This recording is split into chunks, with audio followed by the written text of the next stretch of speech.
నీ సేవలోనే నా తుది శ్వాసను విడవాలని యేసయ్యా, నీకై బ్రతకాలని ఆశయ్యా. నీ సేవలోనే నా తుది శ్వాసను విడవాలని యేసయ్యా, నీకై బ్రతకాలని ఆశయ్యా.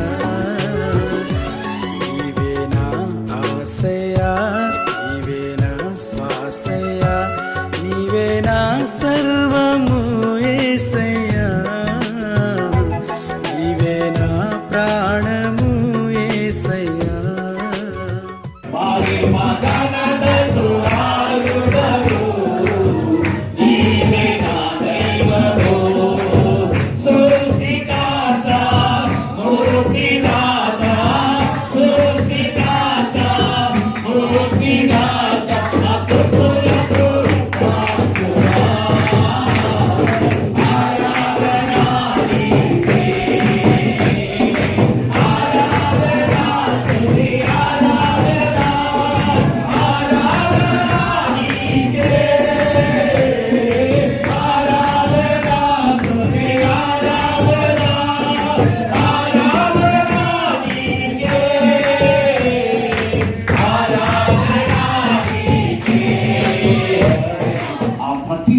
వచ్చి నేను నిన్ను ఆశీర్వదిస్తానని దేవుడు చెప్పినాడు.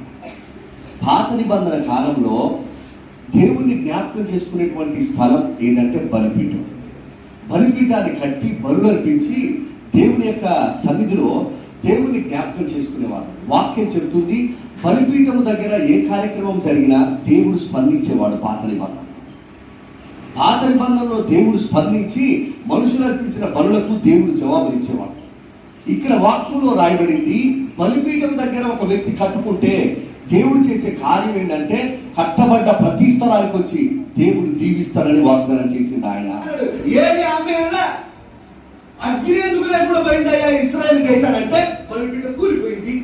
అగ్ని వచ్చింది, బలిపీఠం కూలిపోయింది, విశ్వాసులు చల్లారబడిపోయారు. ఆ బలిపీఠం కూలిపోయింది, విశ్వాసులు బలహీనమైపోయారు. ఇప్పుడు తెలుసా, ఇశ్రాయేలు బలహీనమైపోయారు. ఆత్మీయ జీవితంలో అగ్ని లేకుండా వెళ్ళారు. వాళ్ళ జీవితంలో ఆత్మీయ జీవితంలో చల్లబడిపోయారు. కానీ వచ్చిన ఆయన ఎవరో తెలుసా, అగ్నిని తెచ్చిన ఆయన వచ్చిన ఆయన. మనం బ్రతుకుతున్నటువంటి సమాజం, సంఘం వేడి లేనటువంటిది.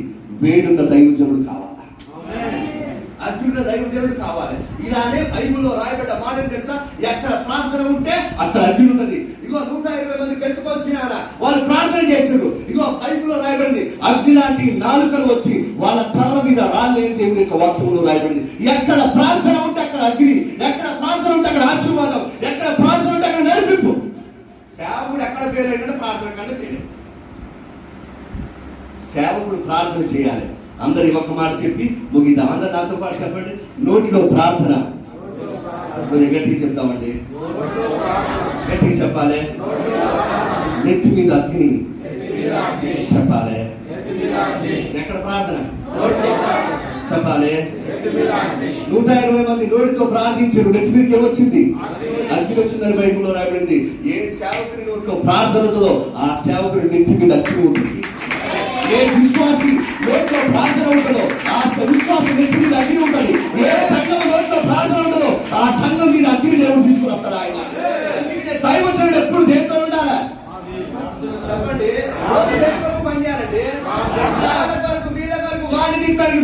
దీని కొరకు కాదు, నీ నోటిలో ప్రార్థన ఎంత ఉంటే నీ నెత్తి మీద ఉన్న అగ్ని అంత ఎక్కువ అవుతుంది.